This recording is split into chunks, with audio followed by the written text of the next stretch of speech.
Right on time.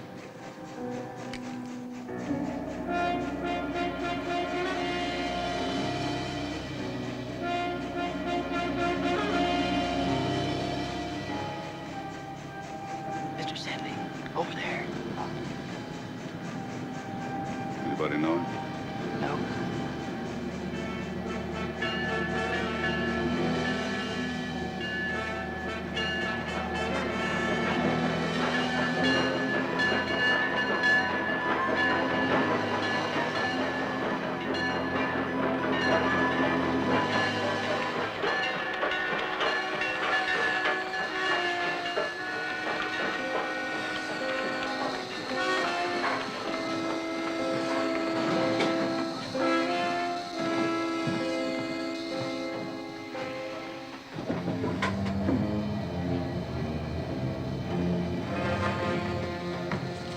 Relief to get it off my hands.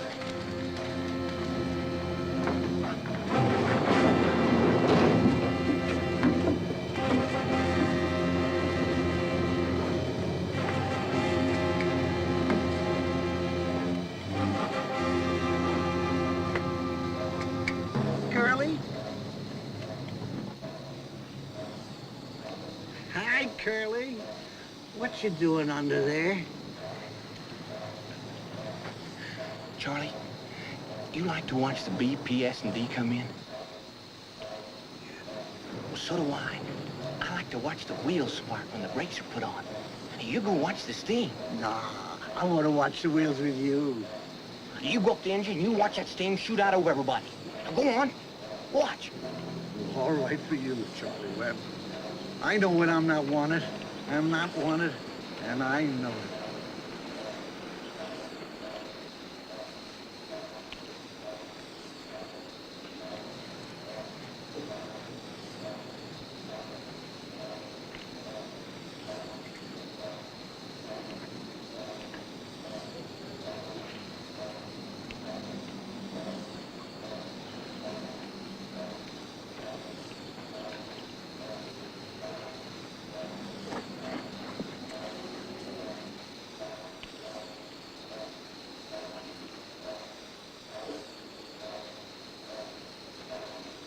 All aboard!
Figured the train would beat you.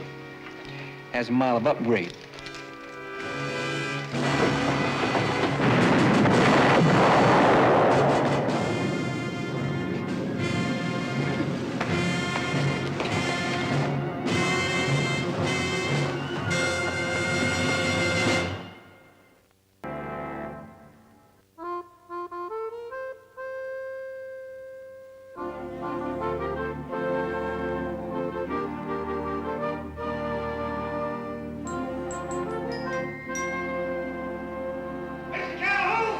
Mr. Calhoun! Oh. Not now, Barnabas. Yes, sir. I mean, excuse me, but I got Out.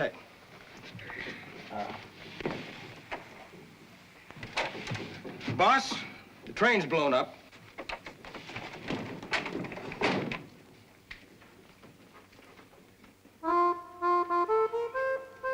say?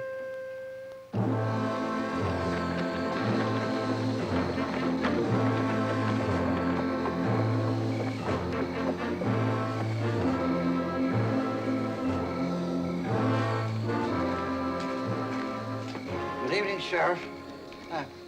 Who do you suppose would do a thing like this? Oh, don't ask foolish questions, Charlie. Well, I was just going to give you the answer. What happened? It was dynamite, Mr. Calhoun. As near as I can figure out, the dynamite was put aboard back in town, but nobody saw anything. But that's just what I was trying Please, to tell Charlie, you. will you get out of here? Go on, go away. I'm glad you're here, Calhoun. It's been a bad night, a bad night. Did anybody get hurt? Oh, the guard in the baggage car got shook up a little bit. Oh, got his head banged a little bit. He'll be all right. About the passengers? Just one. Got his shoulder knocked out of plumb. Doc Howard says he'll be good as new. Looks all right to me. Who is he? Says his name's Harper. Got aboard at the station. Had a mighty short trip. Talked to him, says he doesn't know anything, and he also says he might sue. I doubt if he'd have gotten on board a train if he'd known it was going to be blown up. Are you all right, Mr. Harper? Maybe I am. Good. Glad to hear it. Well, if you was wondering whether I'm going to sue your railroad, Wondering if you could tell me what happened. well, I was just sitting there looking out the window, and there was an explosion. Car seemed to be all right for a minute or two. And all of a sudden, it turned on its side, and I ended up in the seats across the aisle. Can you recall seeing anyone in town that looks as though they might have planted the dynamite? Well, now, if I had, I wouldn't have taken the train. Oh, if this shoulder of mine gets any worse, I'll sue. And if it doesn't, I don't sue.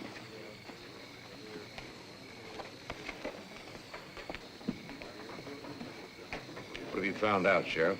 Well, not much. As near as I can figure, there were 4 of them. They rode off in 4 different directions. You didn't see who they were or who had the box. That's about the size of it. Well, I wouldn't worry too much, Mr. Calhoun. The insurance will cover it. It will, huh? Sadly, the only insurance I had was that guard. You mean my money wasn't insured? I can't get insurance on this railroad until it starts operating at a profit. If I had known that.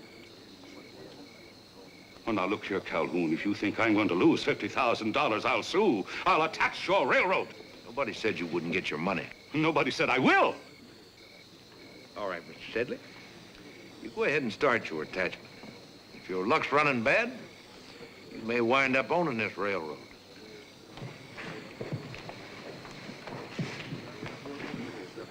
Mrs. Calhoun, I got something to tell you. What do you got on your mind, Charlie? I've been trying to tell somebody all night. All right, meet me at the saloon a little later on. I'll listen to you all night if I have to, and the drinks are on me. It was Curly Webb who blew up the train.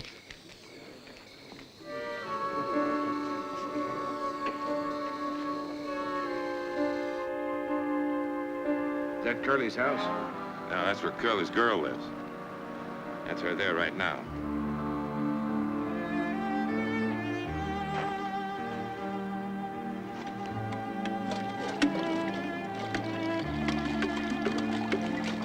Mr. Calhoun, I tell you, you're wrong. Curly's never been in any kind of trouble before. Just kind of wild and footloose. Nice kid. What's her name? Serafina.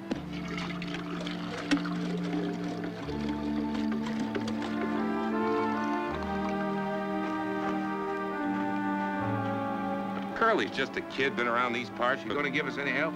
Why should she? She's got a temper. She's jealous. She and Curly been saving nickels to get married.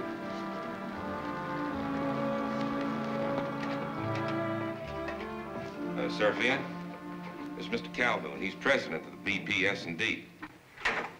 Morning. Good morning. This here's Serafina's grandma. Good morning, ma'am.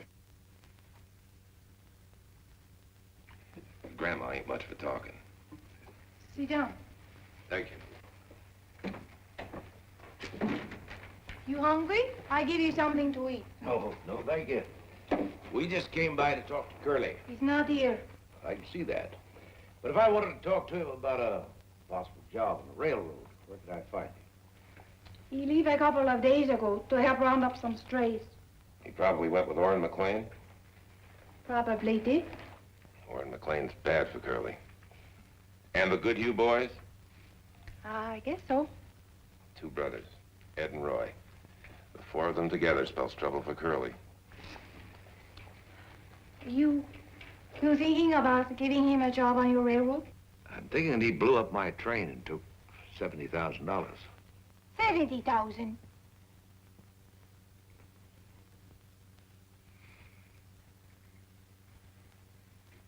Where is he, Serafino? If he go anywhere special, he wouldn't have told me. I trust him. He trusts me. Makes sense, no?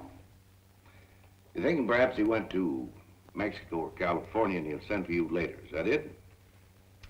You are doing the figuring, Mr. Presidente. Do you have any idea what all you could do with $70,000?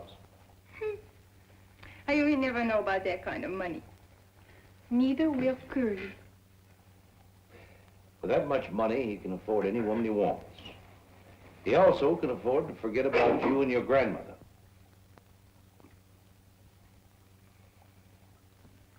He will never forget. We have been saving too long. And he would not look at other girls. You know what I think? I don't think Serafino will ever hear from Curly again.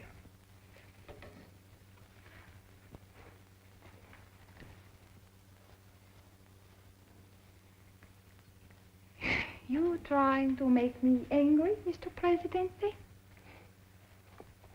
No. All right. I tell you. He has gone to California. Yes.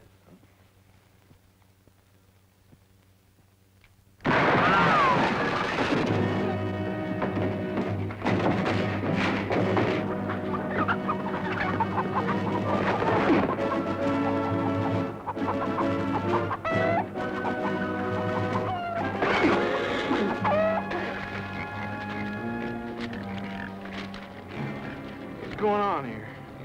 Who are you anyway? Name's Calhoun. Ben Calhoun. You really what he said, the president of the railroad? For a stroke of luck, yes. Nice to meet you, sir. What's up in that hand? I don't understand, Mr. President. $50,000. Mind if I wash up?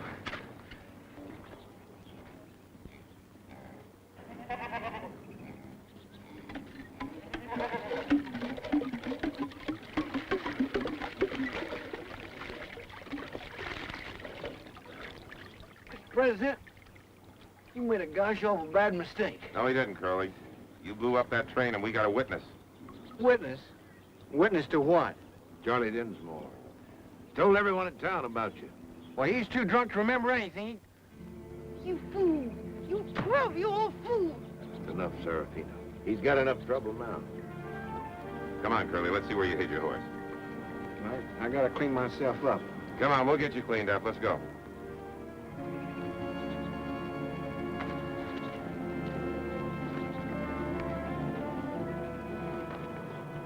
Thank you, man.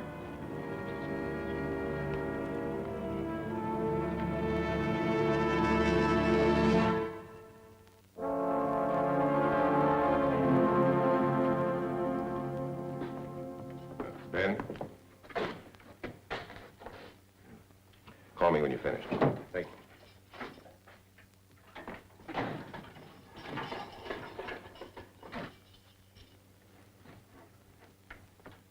You know, Curly, even though it was my railroad, I hate to see a young man go to prison for 30 years. 30. They say the Judge Fancher's a real hanging judge.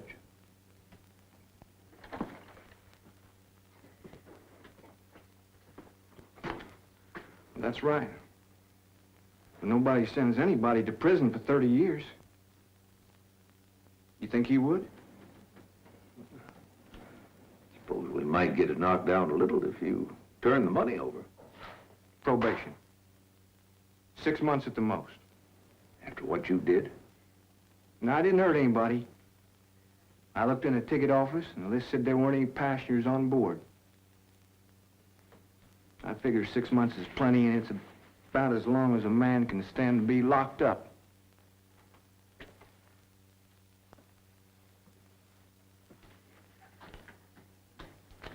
What about the other 3? Well, they won't go to jail. But they won't get any of the money either. Why not? Well, after we got the money, we had to separate, throw the sheriff off. Guy took the box. Where is it now? I'll tell you where I hid it. Right after I hear Judge Fancher say 6 months. No more. Gentlemen, until I am confronted with all the evidence, I cannot possibly have any opinion.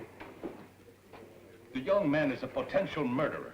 An example should be made. I'm sorry, it would be improper and unethical for me to prejudge a case as serious as this one. You've always been a severe, but a fair man, Judge. I trust your honesty. The boy not only stole my money, but he could have killed anybody on that train. Like this gentleman here, isn't that right? Yeah.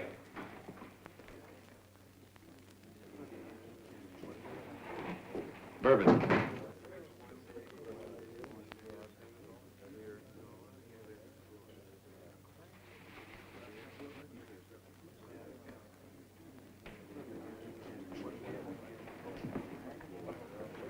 Glad to see your arm's better, Mr. Harper. The railroad is bringing civilization to the West, Judge. We can no longer tolerate lawlessness. If we're to make an example out of this train robber to convince others, then by heaven, let's do it. Excuse me, Judge. Wonder if I might see you a moment, Mr. Sedley.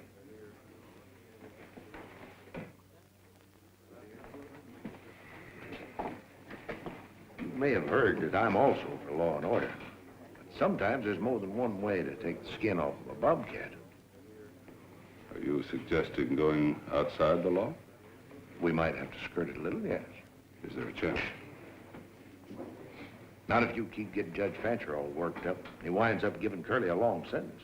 But he did rob the train, and he could have killed. When you finish, Judge, I'd like to have you join me for a drink. Be an honor, Mr. Calhoun. Thank you. Judge, would-be murderers are just as guilty as out-and-out murderers. There's no deal to be made. Deal? Are you suggesting I would make a deal? Oh, no, Judge, I didn't mean any such thing.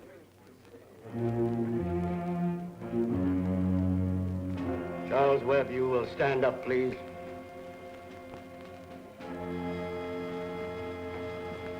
I have found you guilty. Have you anything to say before I pass sentence on you? Well, Your Honor, the fact is, I didn't hurt anybody. I just damaged a railroad car.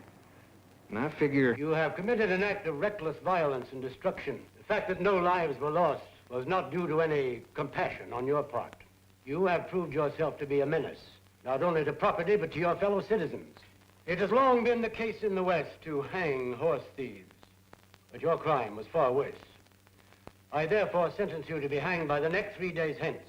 Oh, no. No, Your Honor. Now, I didn't hurt anybody. I knew there wasn't going to be anybody on board to hurt. Court's adjourned.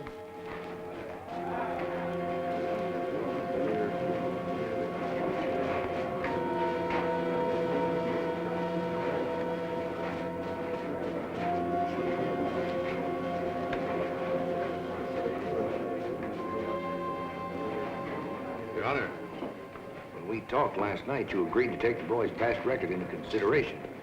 I dispensed justice as I saw fit. Well, your justice is going to dispense a boy right out of his life. 3 days didn't give him time to make an appeal, get a defense counsel, or anything else. That's enough, Mr. Calhoun? It's not enough.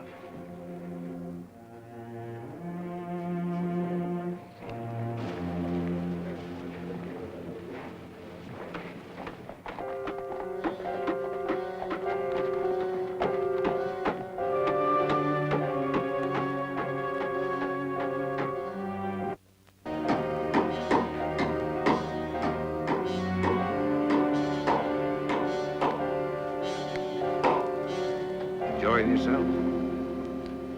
Any old days, we just used to throw a rope over a branch. Now we got this. You can't stop progress. Mind if I go in and talk to him? It's all the same to me if he'll talk to you. He's already got Serafina in there. Serafina? And that's the last, so he says.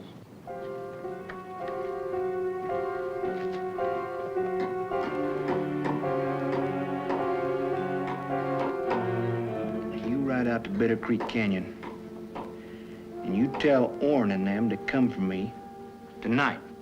Maybe I will. Maybe I just let you hang. I have heard you are not coming back for me. Mexico, California, and girls. You even say 50 when I was 70.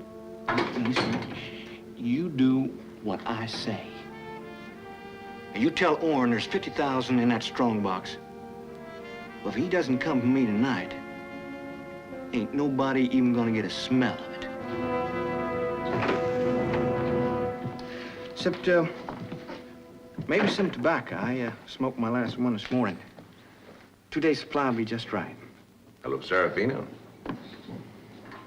I'll have you some cigars sent over, Curly. Anything else you need? Yeah, time. I'm running mighty short of time, Mr. President. I feel sick.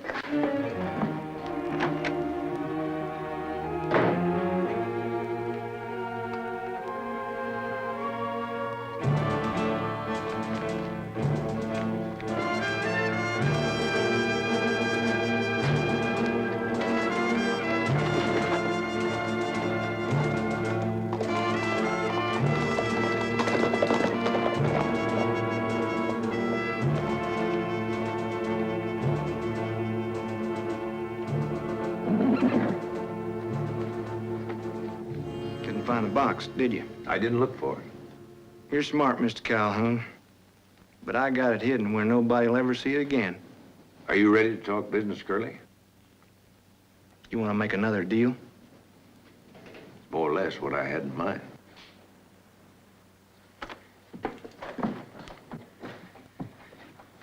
I'll ride over to county seat and try to get you a new trial.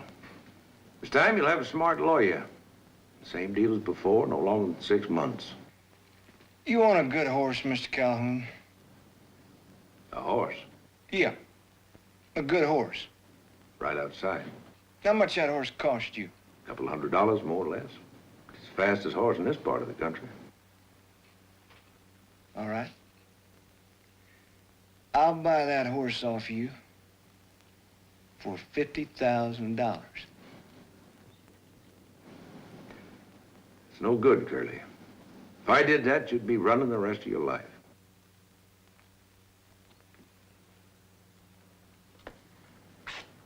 Miss Calhoun, you put me on a horse, point it toward Mexico, then I'll tell you where the money's hid.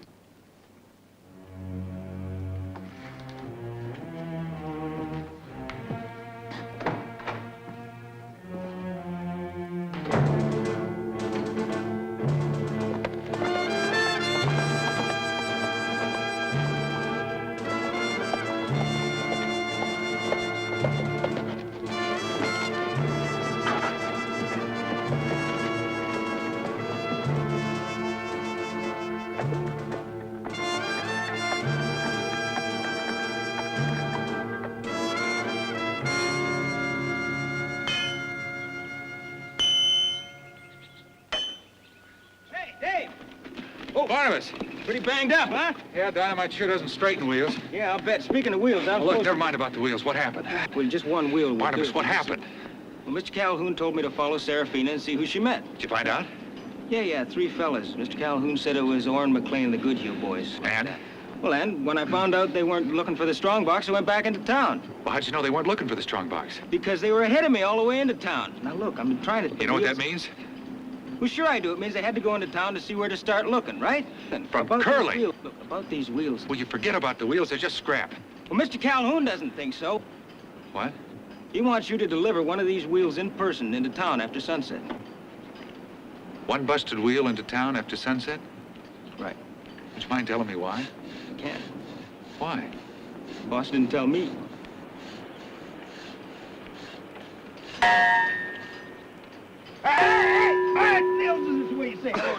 Only to my friends, little Bender. And Bells! Where you Hello, been? Dave. What are you doing Working. here, anyway? What are you doing here? I bring in a load of bracing timbers. Where's Ben? Well, he's in town and in trouble again. Ah, there's gonna be fight, huh? Oh, well, wait a minute. We don't know. All I know is I'm supposed to be in the locomotive cab, ready to blow the whistle 3 times, long and loud, at exactly 8:55 tonight. And I've got to take one of these busted wheels into town after sunset. Now, does that make any sense to you? No. We go now, yeah? A volunteer. A volunteer and a half. What is friend for? Except to help make trouble, huh? Where you going? Ben wants broken wheel, and Ben will get broken wheel. Nils, those things are forged on there. What are you gonna get it off with, your teeth? Only if this way does not work. Well, now that you got yourself a labor force, I'll be on my way. Where? Blow my whistle, remember? You deliver that wheel to Mr. Calhoun at the warehouse corner of Main Street. Oh, and you men, don't be late. 2 men.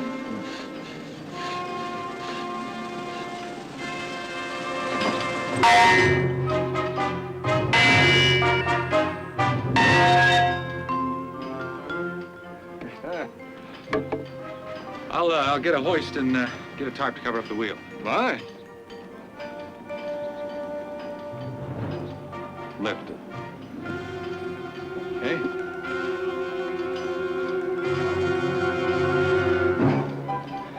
That's why. Dumb Bill.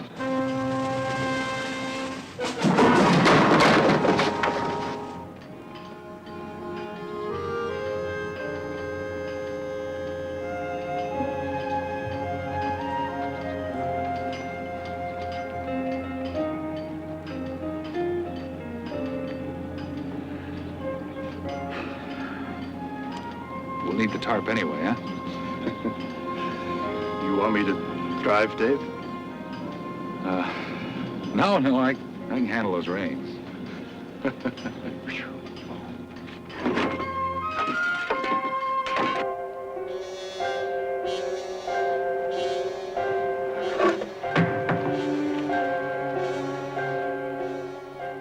We'll wait till 9 o'clock tonight.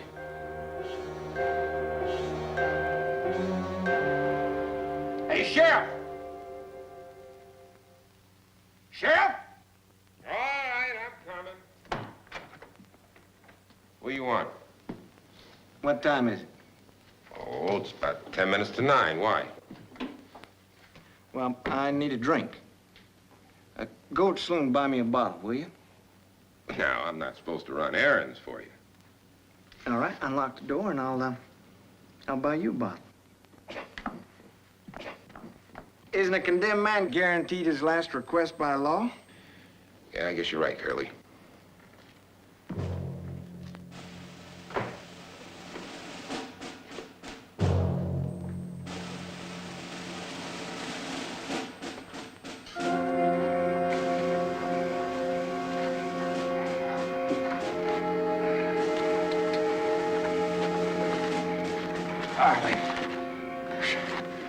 Ben, the more I think about it, the less I like it. He didn't have a chance, Dave. No defense, no appeal. Ben, are you sure you're being high-minded, or are you more worried about losing the BPS&D? Right now, I'm worried about getting him a new trial. And then we've got to remember we owe J.J. Sedley $50,000. Now, there's only 2 ways we can see justice done. One, we can either transfer him $50,000 worth of stock, And make him a partner? or we can go over there and break Curly out of jail. Well, there's got to be another way to do it. There is.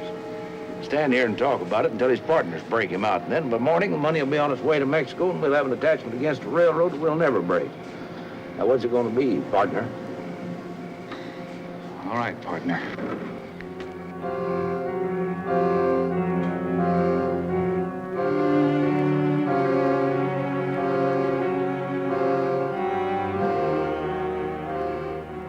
Ben, when this thing hits, the whole town's gonna hear it. Well, let's don't worry about that now. You just go get the horses ready.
Mr. Calhoun! Let's go.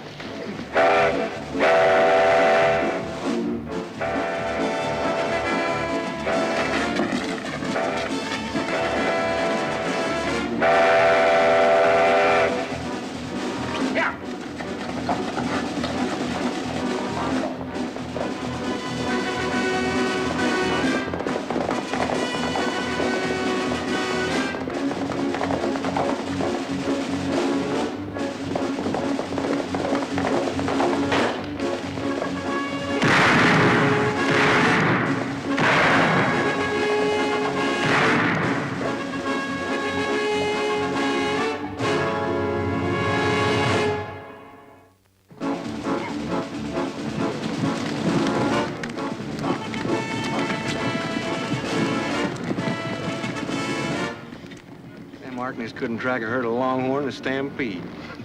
How much further? 10 minutes. How you gonna square this with the sheriff? Right now, he thinks Horn got you out. And he won't as soon as you ride back into town with that strongbox. You could be figuring on turning me in as soon as you got that money. I could. First I wanted out, and now I want to guarantee I'm gonna stay out. The only guarantee I can give you is that I won't turn you in.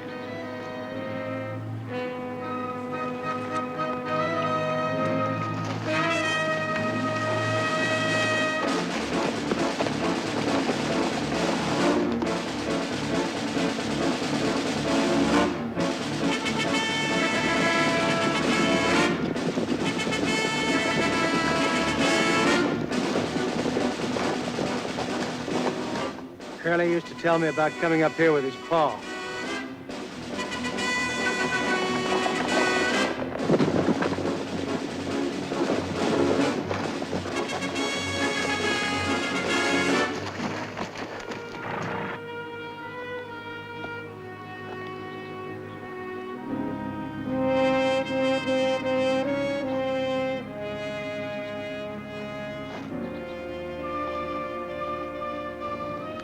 Old man worked here when I was knee-high.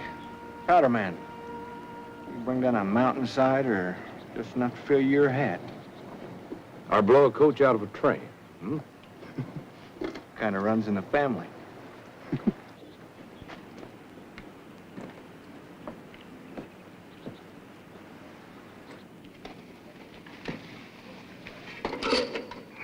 Left it here the night I hit the box.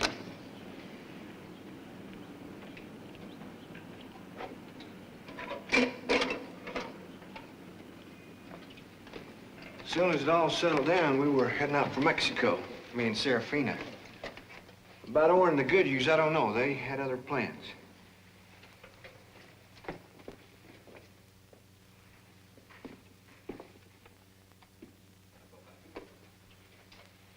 Come on. Know something? We'd have made it, too, if it hadn't been for that old rumpot Charlie Dinsmore sticking his head under the train. Maybe it's a good thing he did. Listen. I don't hear anything. Voices. That could be our echo. Is there another way out of here? Just the way we came. That's blocked off. Well, you got better ears than I have. I don't hear a thing. Yeah. Well, try your eyes.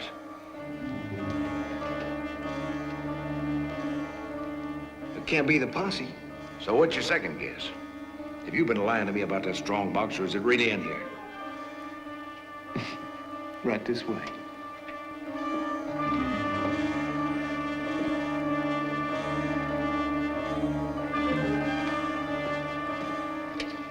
Right in there.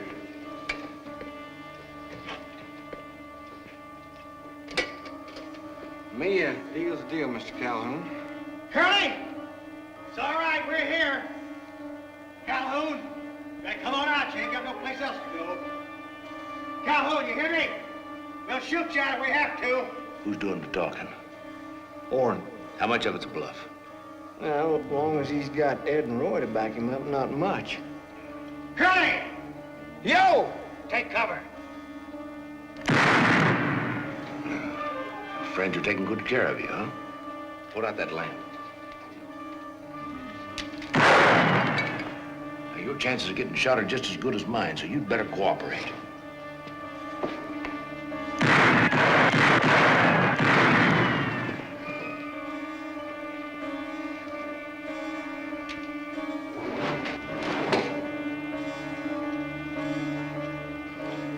Not a bad fellow, Mr. Calhoun, but it's not healthy being around you right now. Yeah, well, I'm fixing to get out of here before they can get a shot at us. Do these tracks slope down towards the exit? That's right. They're all built that way.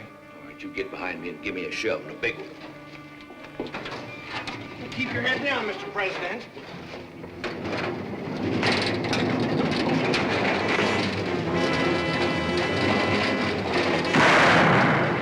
Your tricks ain't gonna help you, Calhoun.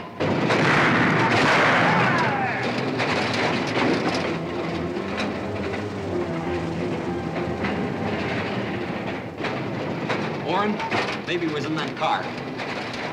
Maybe.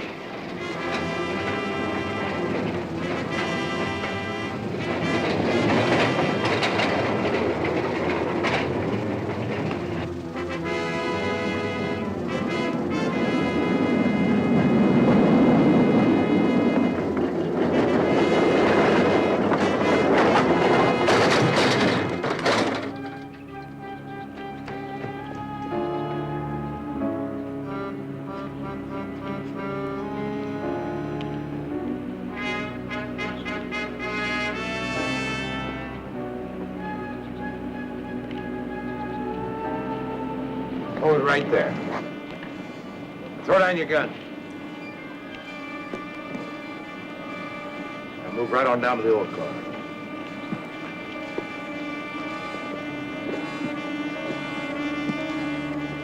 All right. Stop right there or shoot. All right, Curly. I got him well in hand. I mean you, Mr. Calhoun. Drop your gun.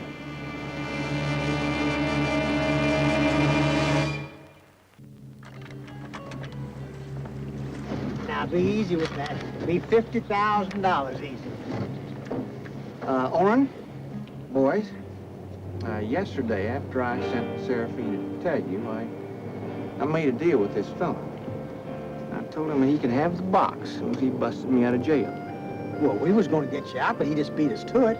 Right, that's right, but he busted me out of jail and I gave him the box. Then nothing was said about protecting him from the other interested parties. Us. But the way things stand, I'd feel I'd welched if I took any of the money.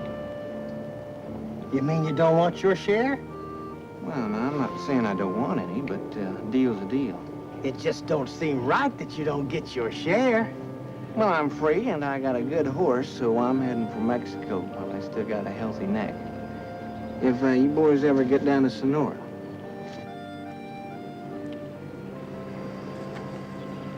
Bye, Curly. The way I see it, Mr. Calhoun, I lived up to my half the bargain. I did see you got that box. I don't suppose your friends have got enough brains to leave the box here and go with you. Trouble is, they ain't got no brains among them.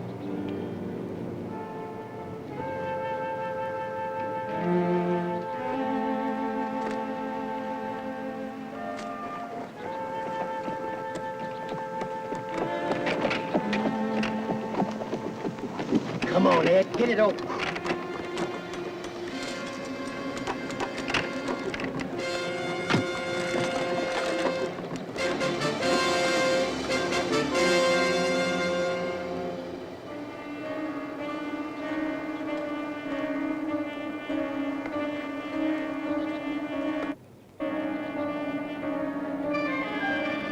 Calhoun, me and the good Hughes has got our minds set on getting that money. Now, you best tell us where it's at, because if you don't, Ed and Roy there's gonna stomp you. Now, you hid it in the mine someplace. Where? Anyone opened that box before you did, it was Curly. Curly? Oh, he wouldn't do that. We're partners. Why was your partner so generous he wouldn't even take his share?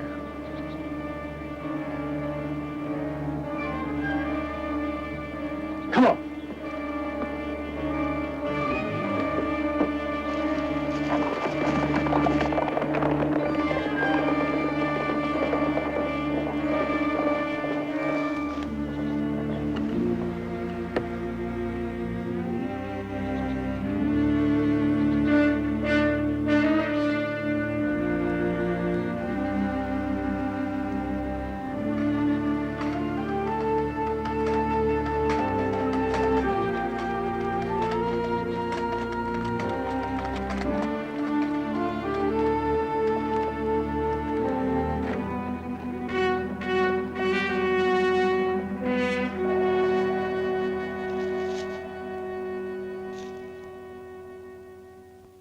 have to admit it's legal. Judge Fancher knows his law. How much do you know about railroading, Mr. Sedley? As much as I knew about the hotel business when I started. How about giving Mr. Calhoun a week's extension to pay off? He can't pay off. You know it, and I know it. Ben, you got it back. Yeah. Well, Mr. Sedley here was just about to take over our railroad.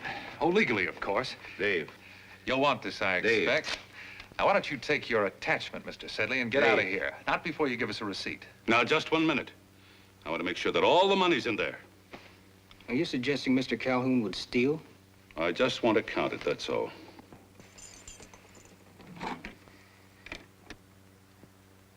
Rocks. I tried to tell you, Dave, but you had a whole mouthful of words you wanted to get out. Where'd the others go? Well, Curly's headed for Mexico, and the others are headed for Curly. Then there's no chance of recovering the money. It's all the way you look at it. The way I see it, there never was $50,000 in there. What's that? Why, you were there when the box was sealed. I was also there when we opened it. Still had the tag on it and the seal. Looks like I fell for an old trick. You switched boxes. You put one on board all right, but it didn't have any money in it. It was loaded with rocks. Sounds like somebody was trying to double their money without a gamble. Well, you can tell that to Judge Fancher, but I don't think he'll believe it. All right, let's move back, boys. Nice and easy. Now there's a bullet here for everybody. And a couple of spares. That box. Push it over here.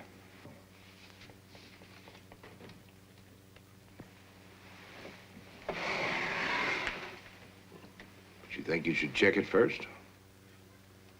Open it.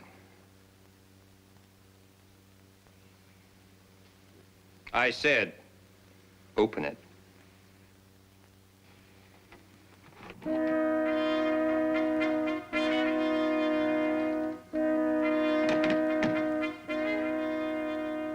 You shouldn't have done that, Mr. Sedley. No. Not to me. No!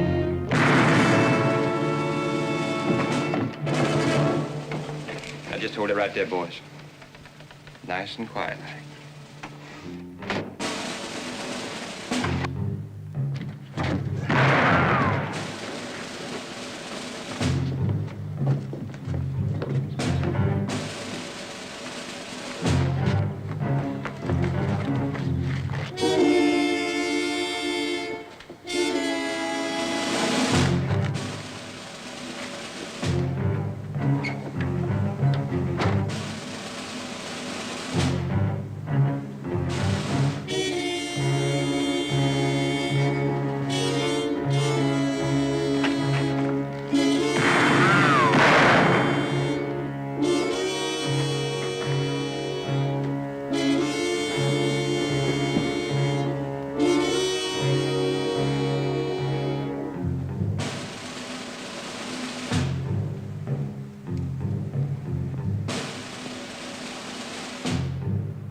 Hold it right there. Throw down your gun. Just what do you want, Mr. Calhoun? The truth. What do I get out of telling you anything? Being a witness for the territorial government should help. Well, I don't think so. And neither do you. How much was Sedley paying you to steal that box? Well, I asked for half of the insurance money. But I didn't expect he'd keep his word. Because Mr. Sedley never did play it straight.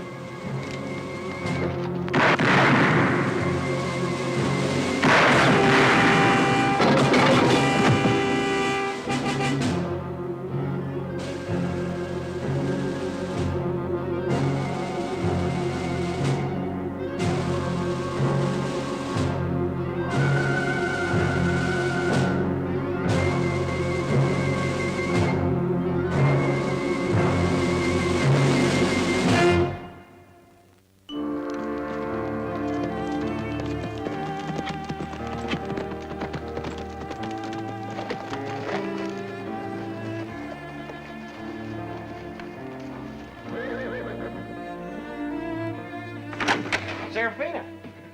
Glad to see me?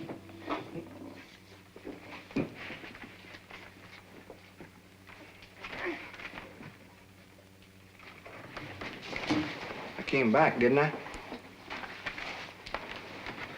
What's the matter? I came back for you. You're going with me. Now, let's get out of here right now. Unless you don't want to go with me. Is that it?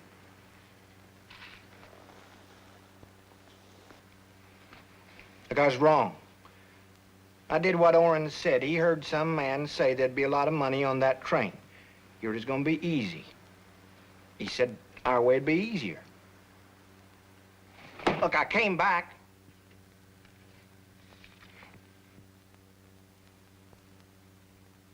I'll turn myself in. But it's gotta be to Mr. Calhoun. Mr. President, that's the only way I'll turn myself in. No need to turn any other way, Curly.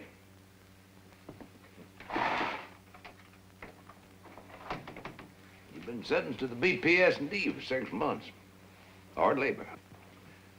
Mr. President, don't you make fun of me. I'm not making fun of you. I talked to the circuit judge. He reversed Judge Fancher's decision. Now, you only get your 6 months, all right, but it's gonna be land track for me. Oh, you sissy-old, you baby.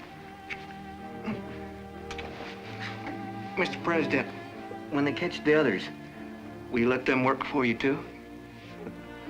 I don't think so. One outlaw at a time is just about all the BPS&D can handle.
Calm down, folks.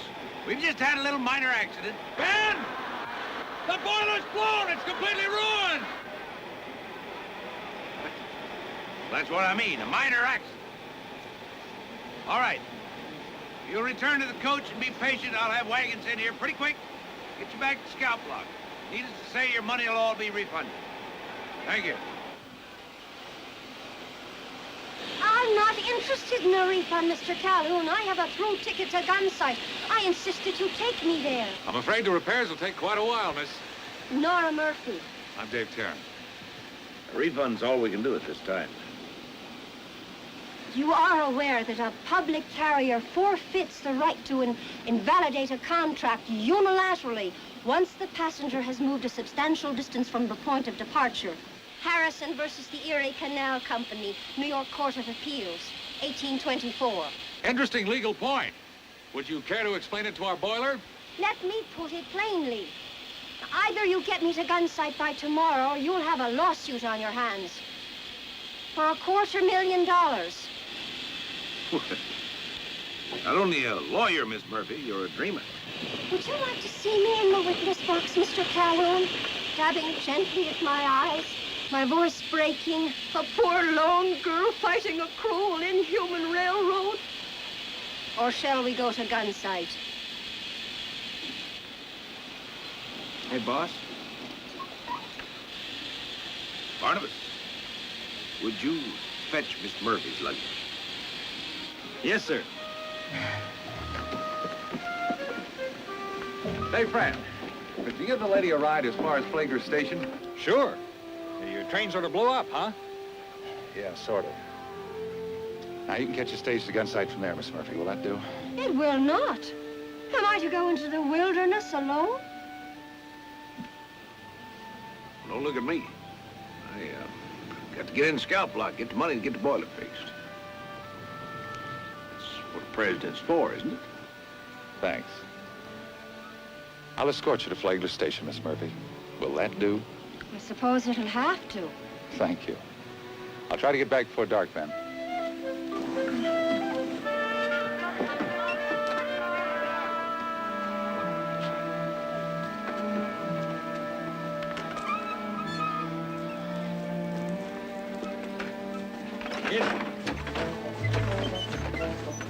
On my eye.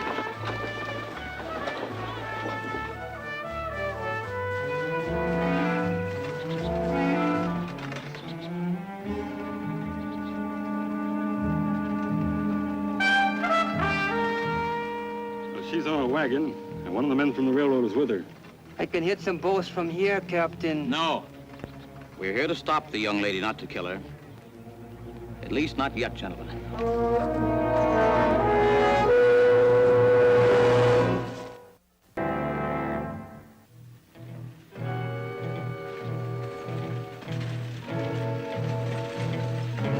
You're a liar. I'm not lying. I'm just giving you facts. As a matter of fact, Miss Murphy, I've never heard of any gold around Gunsight. My grandfather was a highly intelligent man. Well, now, he may have been intelligent back in Boston, but anyone who bought that Jericho mine just threw their money away. He dug gold out of it before he bought it. He wrote me a long letter. Sure, it was salted. Why, that mine has been pawed over, dug through, assayed, and it's worthless. Oh, except to sell maybe to an inexperienced tenderfoot. That is a terrible thing to say.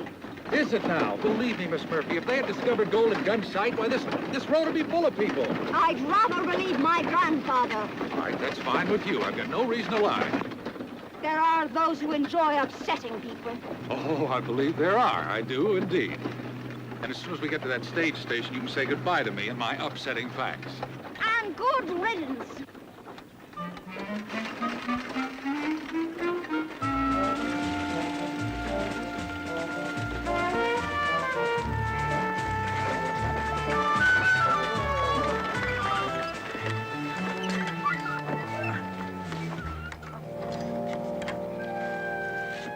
Thank you. Ma'am?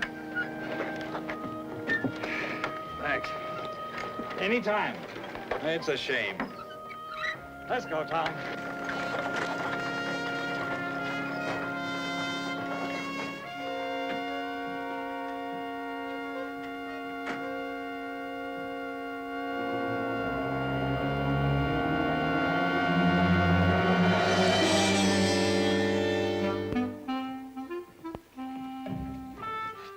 When's the westbound stage pulling out?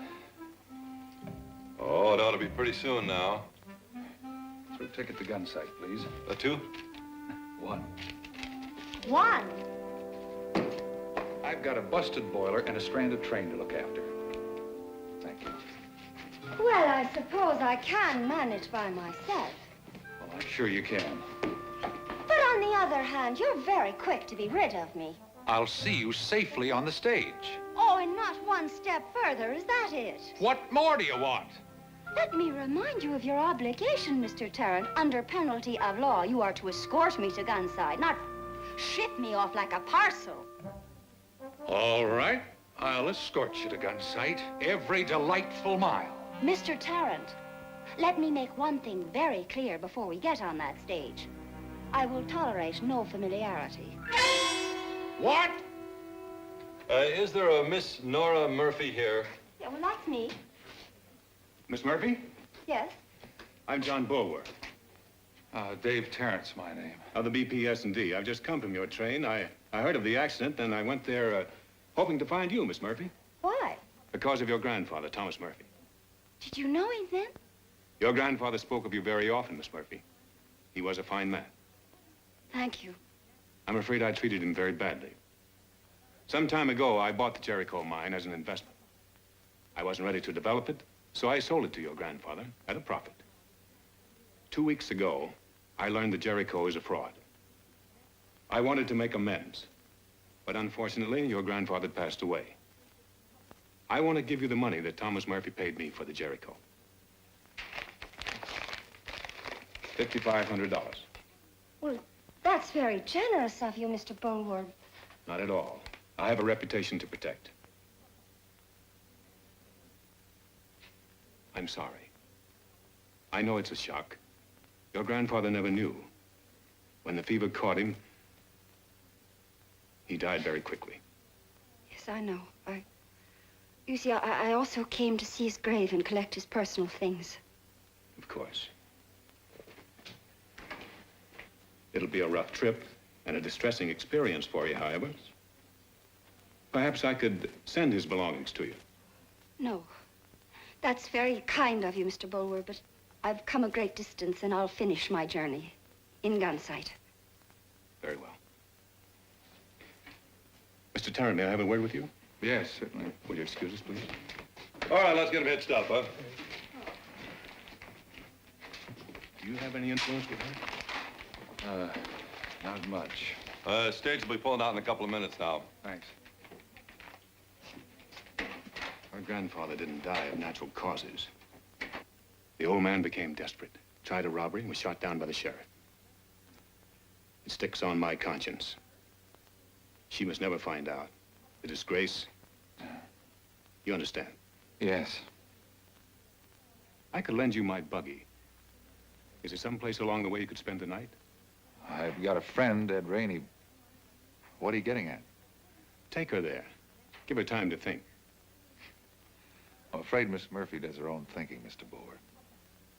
And I really wouldn't want to trick her. I understand. Well, I tried. When you get to gunsight, please look me up. I'll do whatever I can to help you. Thank you. Thomas Murphy was a dreamer, but I did like him. Good day, Mr. Tarrant. Goodbye.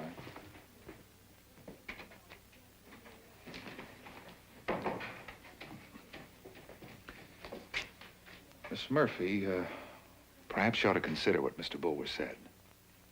I have considered it, Mr. Tarrant, and I'll make my decision in gunsight. Well, I believe the stage is ready. Well, are you coming?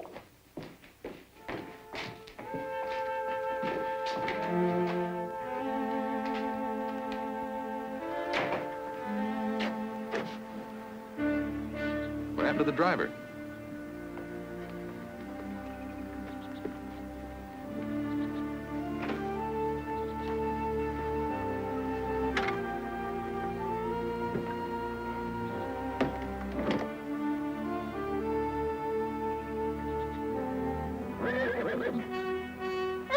Mr. Tarrant!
What's this all about? I don't know. I haven't any idea. Why didn't you take Bulwer's offer? I don't know for sure. Grandfather was so positive he'd struck gold. And you're so positive he was right? If you're that eager to blackguard a fine man's memory, you can just walk away from here. Now. And leave you? I am perfectly capable. Of handling the stagecoach while fighting off a half-dozen gunmen? Oh, get on the stage. Why? Because otherwise, I shall pick you up bodily and throw you aboard.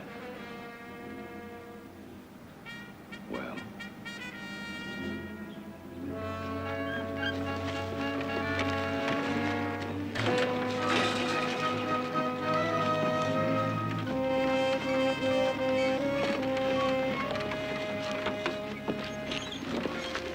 I'll get you to Gunsight. A friend of mine lives east of here. He'll lend us some horses. Yeah! Get up! Horses? Why, sure, Dave, anything you want. What you got yourself tangled into? Come clattering up here in a stagecoach with a pretty girl?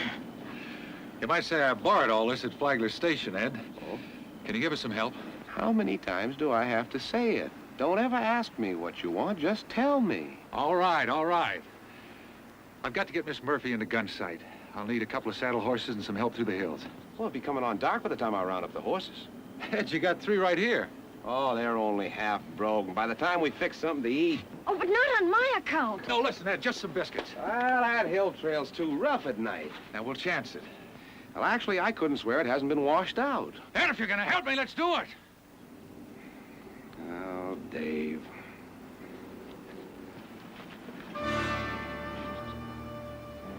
I'm doing this for your own good. There's this gunfighter after you, Captain Miles. You get yourself killed. I'm doing you a favor, Dave.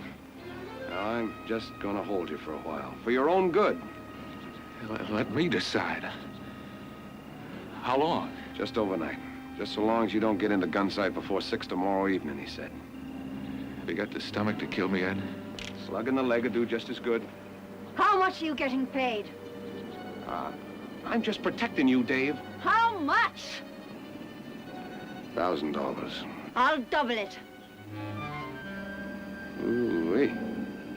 You must be onto something pretty big. That kind of money floating around. Supposing I said 5,000.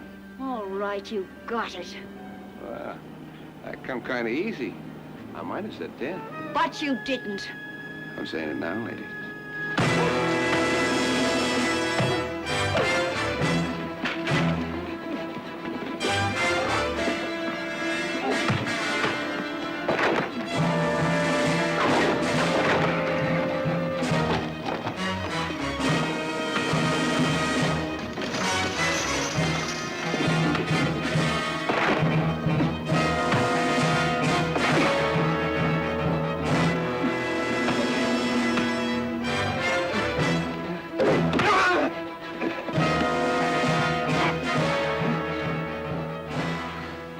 Friend. Now, why is this Captain Miles after us? I don't know. What happens at 6 tomorrow? He didn't say.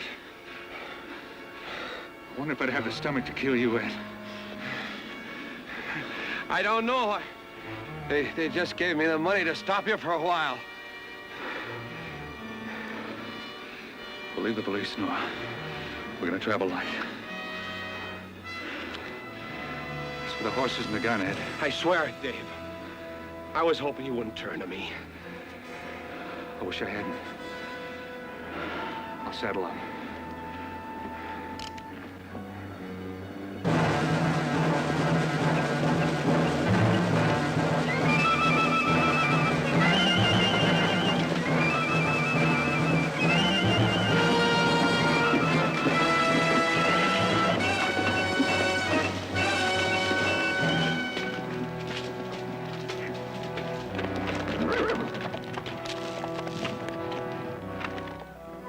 Creek. It's not much, but I think we can get something to eat and get you some rest. This is criminal. Criminal is the word, miss. Robbery and assault. Why, every law officer around has had a warning on you two, including the notice of reward. Sheriff, who put up the reward? That's enough talking. You can worry about the details at your trial.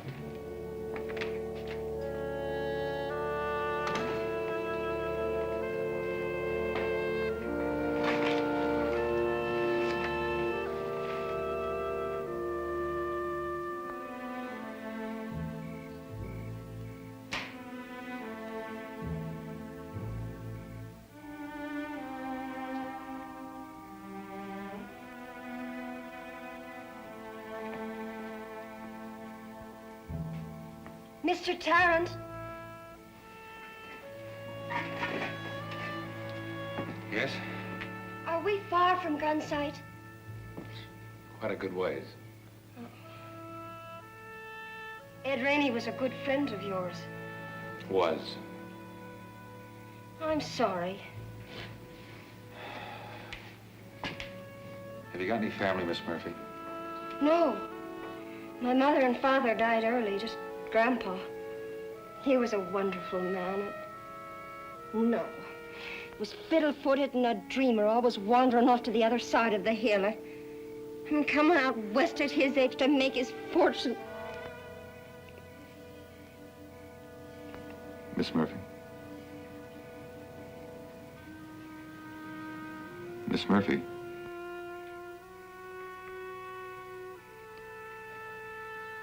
I was just saying my prayers. I included you, Dave.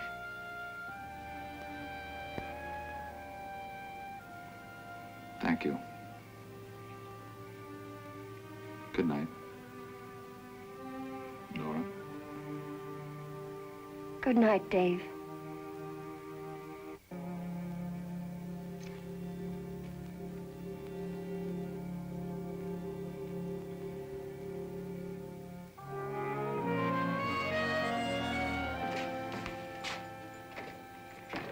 I told you last night, and I'm telling you this morning, I ain't taking you in front of no judge.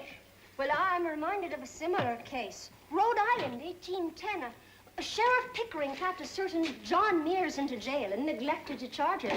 Well, Mears fought it all the way to the Supreme Court. Now, well, of course, if you want to go the way of Sheriff Pickering. I'd listen to her, Sheriff. She knows her law. She got the BPS&D over the barrel for $250,000.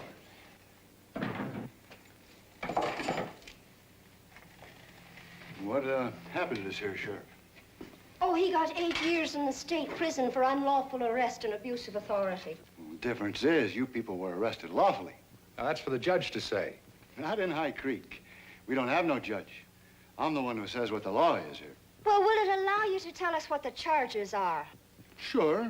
Stealing a stagecoach, a team, and 2 horses. Well, also assault and battery on Ed Rainey. Good old Ed. Now, those charges were filed in Hutchins County, Sheriff. Yep, I'm just holding you. Oh, I appreciate you're a responsible man, Mr. Tarrant. Doesn't seem likely that a construction superintendent of the BPS&D would be guilty of horse stealing, but it's just not for me to say. But we've done nothing illegal in High Creek, and you're holding us contrary to the Constitution and the Supreme Court. She always go on like that. Mm-hmm. And she's always right. You know you are. You're holding us illegally. And I warn you, Sheriff, the penalties will be severe. In Rasmussen versus the state of Illinois. No, you be quiet. You're speaking to a lady. And I don't like a lady speaking back. Now just finish your food, get back in your cell, and I'll worry about the law. Oh, I wouldn't let him bully me, Nora. I certainly won't. Let me tell you, Sheriff, you realize you can be incarcerated for... I told you, lady, and I give you a fair chance. Right in the cell, Sheriff.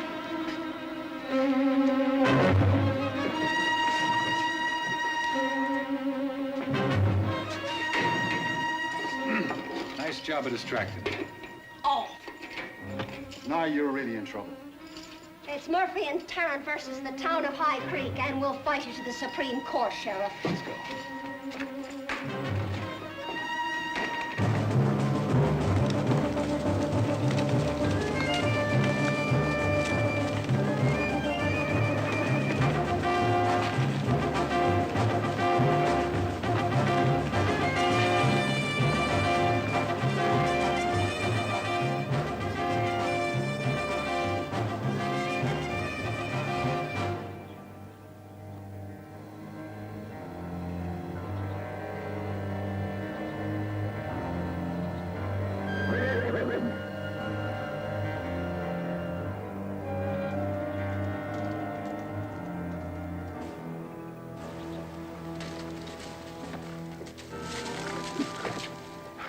As I recall, the town's just a couple of miles below the ravine.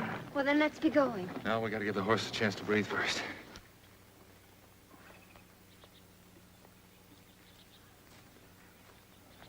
Yeah, I still believe there's something valuable in the Jericho.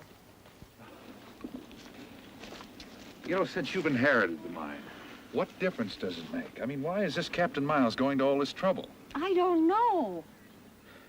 Well, Lord knows it can't be the Jericho. Have you got the title of the mine? I do. May I see it? Why? Because it's Tarrant and Murphy against the world, that's why.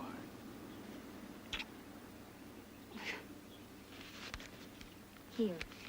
Murphy and Tarrant, if you don't mind. All right.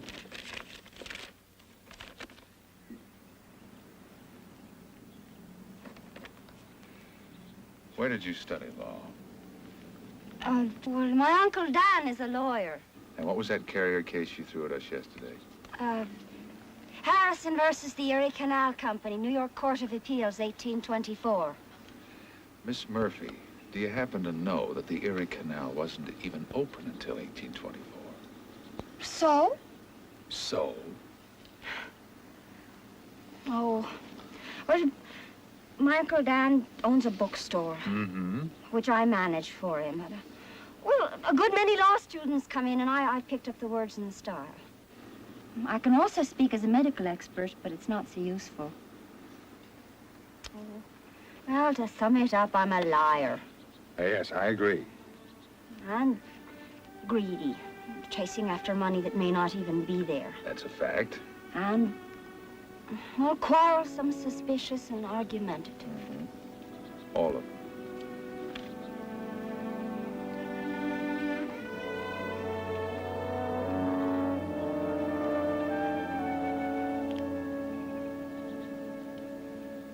I did fool you for a time, though. About that much. But what is that to do with it? Well, to begin with, it proves you don't own the Jericho. But I will. Well, just as soon as I appear in person in Gunsight and have my title certified. 30 days from the date of this contract. Which is why I'm in a hurry. The 30 days ends tonight. 6 o'clock. Then it is the Jericho. I suppose we'd better be going. Yeah. Now, I'll ride ahead to make sure everything's all clear. Davy, why are you risking your neck for me? It's just another service to the BPS&D. I believe you that much.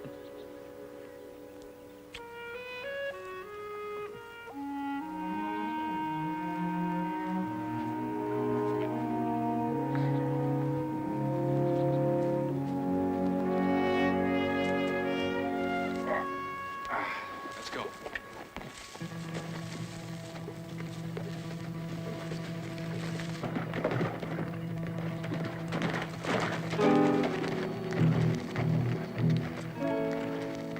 Wait here, Nora, and I'll signal you.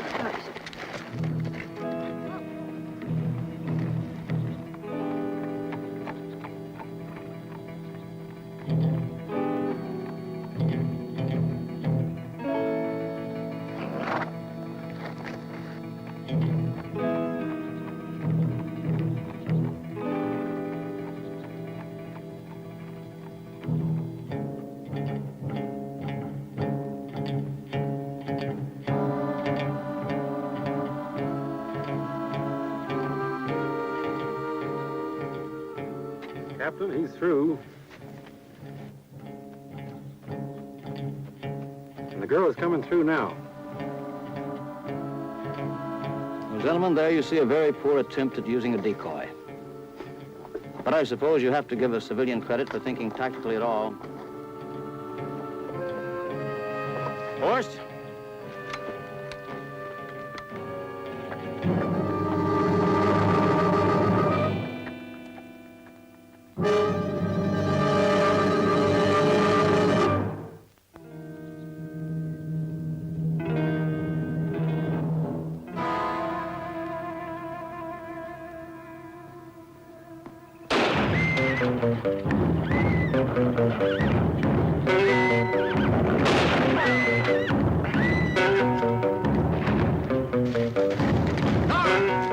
Horse, you may kill the man, but do not harm the lady.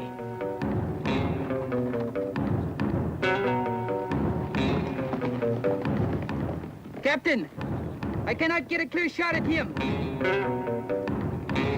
Well, Mr. Tarrant is very hard to discourage. All right, we'll settle this in gun sight.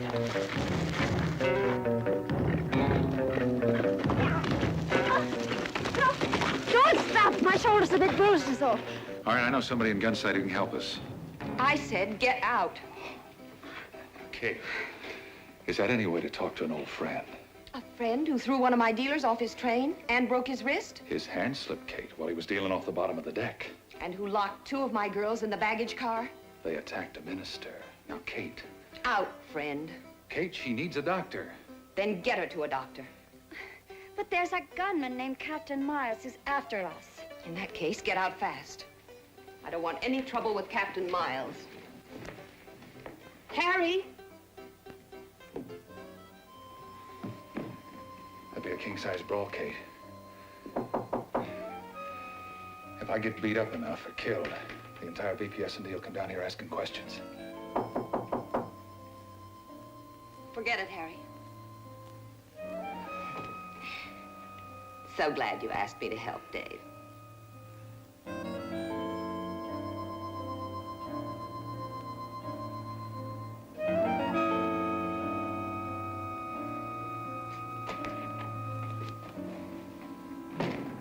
It's all right, she'll live. Nice girl. Is the sheriff coming?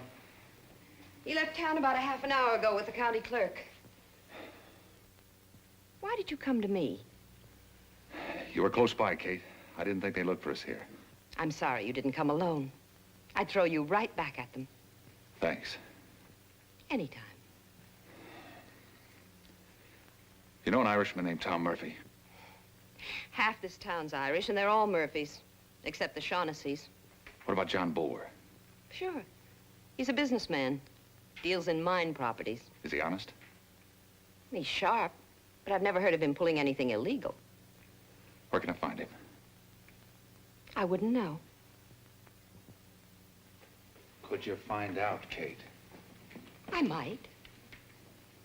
Given enough reason. We've had our difficulties, Dave. But if the BPS&D were to change its mind, and I could handle the entertainment on your trains. Entertainment. Card sharks and girls. Let the suckers worry. Trouble is, I'm a sucker, Kate. No deal. No deal, no help.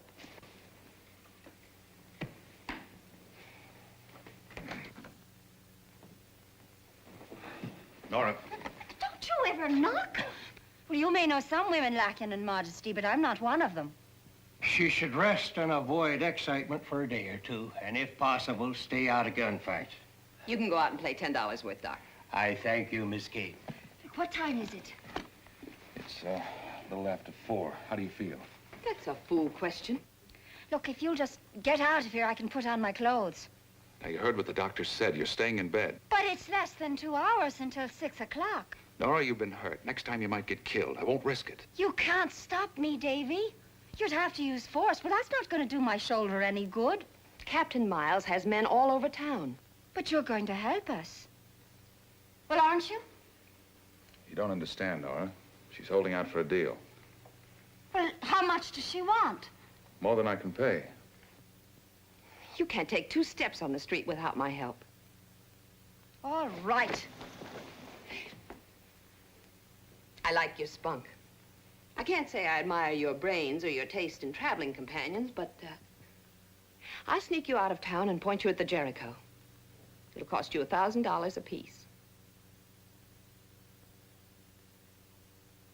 No, by George. I'll take the girl for nothing. And it'll cost you $2,000. Fair enough. I'll write you an IOU. Not your own. Draw it on the railroad. That's in case you don't make it, Dave.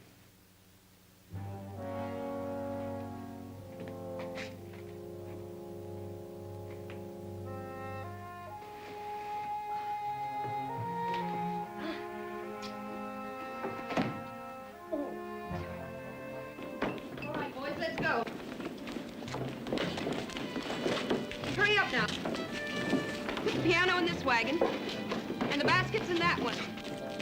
Basket's over the other wagon over there. Be careful of the piano. Hurry it up, boys. I'll fire the first one who puts his foot in the cake.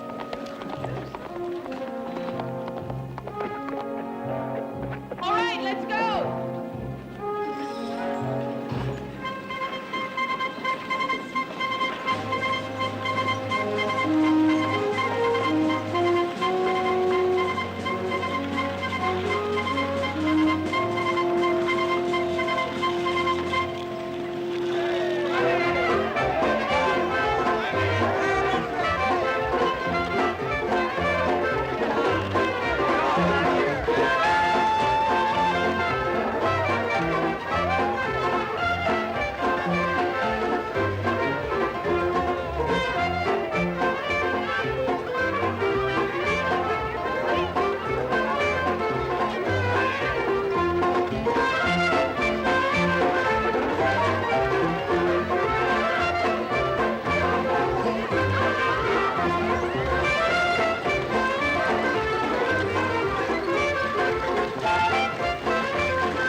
What's this all about, Captain Miles? It'll only take a minute, Miss Kate. Where are you going? It's Ben Wagstaff's birthday. We're going out to surprise him. Hey, why don't you boys come with us? No, thank you.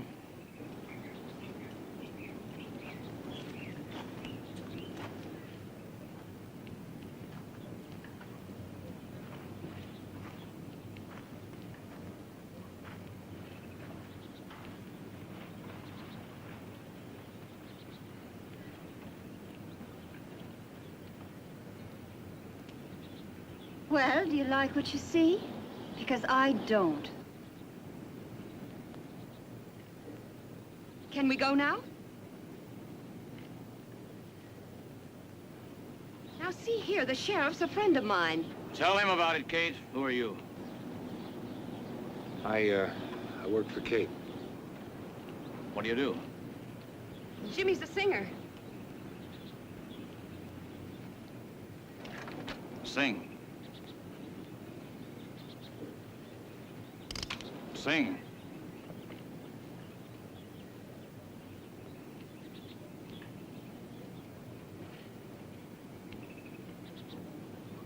What do you want to hear? Your choice.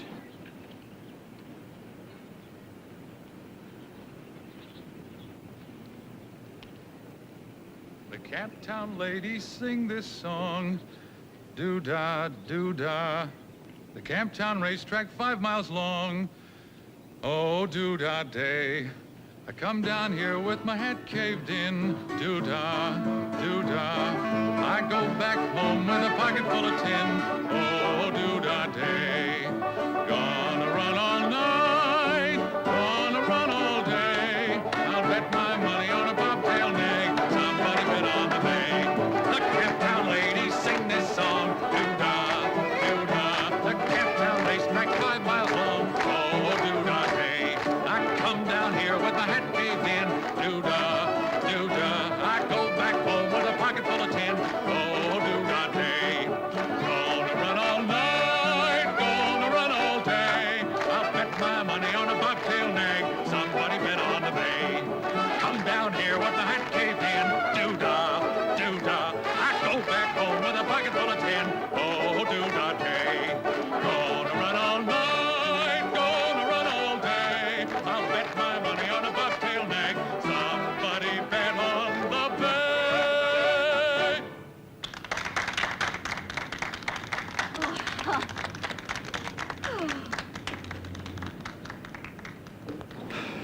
Anything else?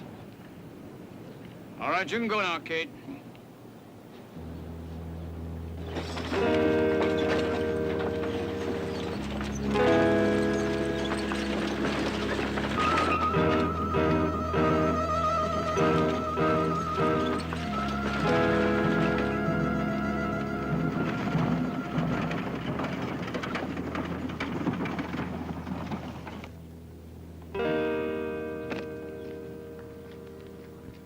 Jericho's about a mile up that trail. Got about, half an hour. You make better time that way than on the road. Good luck, Nora. Thank you, Kate. Thanks, Kate. I'll send you the pence. I wish I'd said you played the banjo.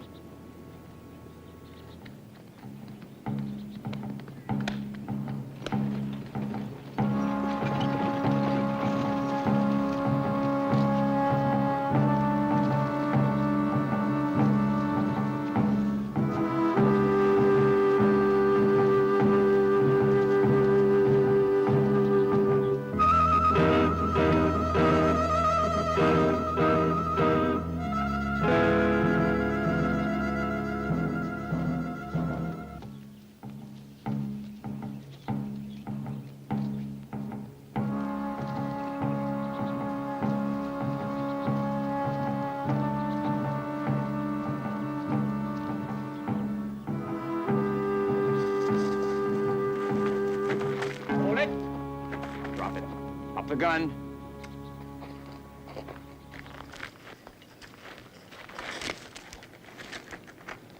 Murphy? Mr. Tarrant? See, I thought it would be much neater letting you, get away from the others.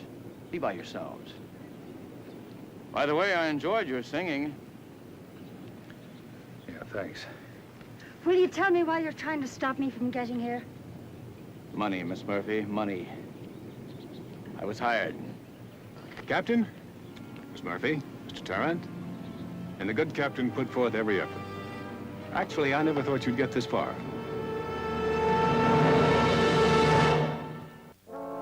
You should have accepted my offer, Miss Murphy. You'd have saved us both a great deal of difficulty. Shouldn't you be moving along, Bulwer? It's almost 6. I'm in no hurry. Then what does happen at 6 o'clock? Nothing. Nothing at all. Unless you manage to get to the mine shack by then. But you won't. Then it is the Jericho. Yes. And if you don't have your claim certified by 6 o'clock, Miss Murphy, it'll revert to me. That's an unusual deal. And perfectly legal. I've made these arrangements several times in the past. But there's no gold, there's no silver in the Jericho. So it's the old game of selling the dog you know will come right back to you, huh? That's a good comparison. Actually, I'm in the business of selling hope, Mr. Tarrant. And then welshing on the sale. That's a sharp accusation, Miss Murphy. No matter what, I'll see that you receive your $5,500. Captain? Remember, Captain, this is a legal question. No violence. I understand. Bulwer. Why? The final assay report came through 2 days after Tom Murphy died. Copper in that mountain. Not gold, not silver, just a fortune in copper. The sheriff and the county clerk are waiting at the mine office on the remote chance that you might show up, Miss Murphy. I shall convey your regrets.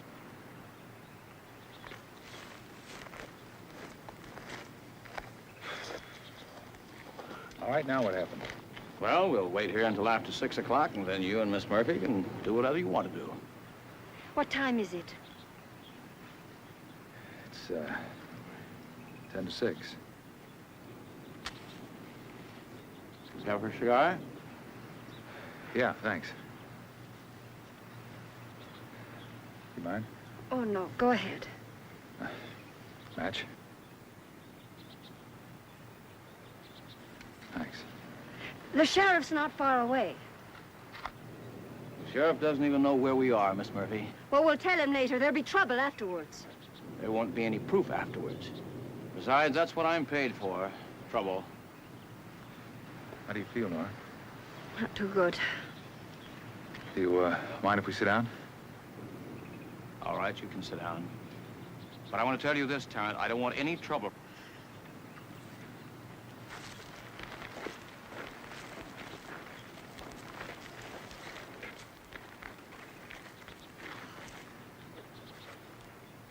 How much are you getting paid? Enough, Miss Murphy, enough. Well, I'll double it. Well, name your own price. I've already gotten my price, and I don't want to hear any more talk. All right, there's no need for any more talk. Nora, I'm sorry. We did the best we could. We go now? What? It's a minute after 6. Nora, I'm Dick, let me see that. Oh!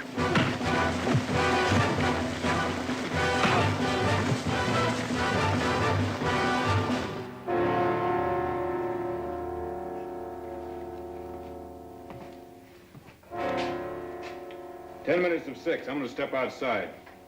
But I'll be back before 6, gentlemen.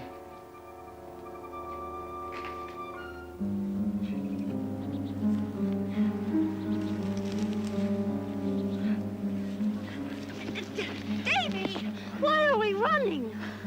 I reset the watch. We still have a quarter hour. Oh, you are a clever man. Oh!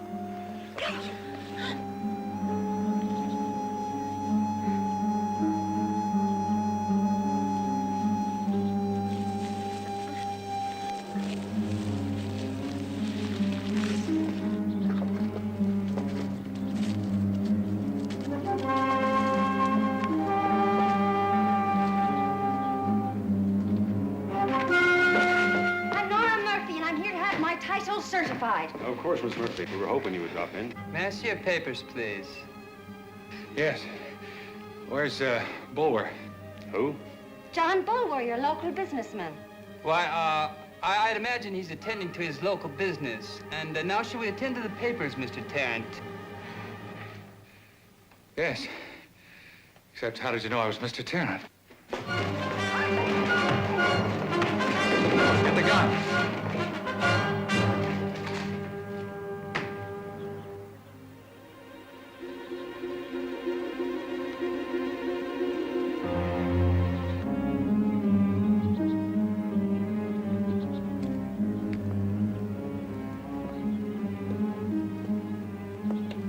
It's almost 6. Perhaps we'd better get back to the office, just in case.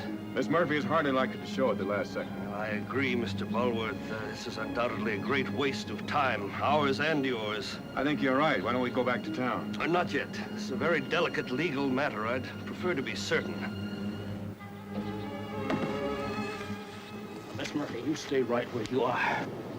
The sheriff will hear the shot, Captain. I don't want to, Tarrant, but I will if necessary. Right in there.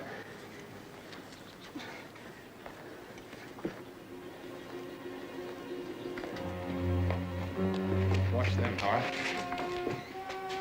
It's no good, Tarrant. I've got men spotted all around this shack.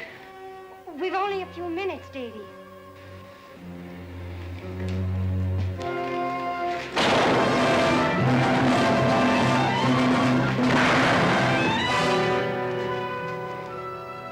I'm a terrible shot, but not from here. I believe you, Miss Murphy. Nice going, Nora. What's going on here? Oh, Sheriff, I'm Nora Murphy, and I'm here to have my title to the Jericho mine certified. And these gentlemen have been trying to prevent me. All right, Miles, move over there. Oh. 2 minutes to 6. Just in time, but why all the... Well, we were in sort of a hurry. Now, if we could get this certified, sir. Of course. Never let it be said I'm a poor loser. Congratulations. Now, if you'll excuse me, I'll be about my business. Sheriff! Oh, come now, Miss Murphy. You've won. Surely a young lady of your character cannot be vindictive. Oh, yes, I can. I'm going to be as vindictive as all get out. Oh.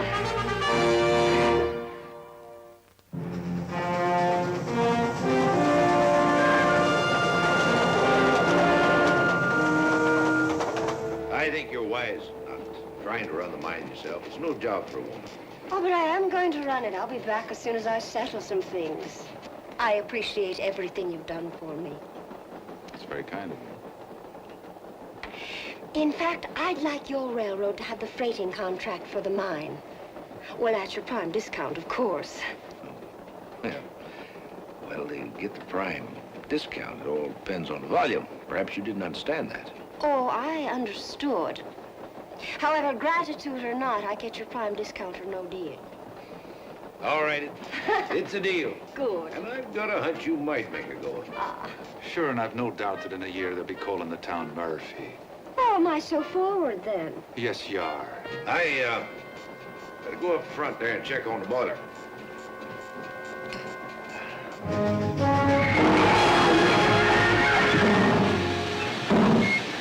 Heavens, what was that? Felt like the sign runs. Sit down. They're overdue for repairs anyway. It's not that bad. Well, it's bad enough considering the hurry I'm in. You don't understand, Ben. This time she's got a through ticket to Boston.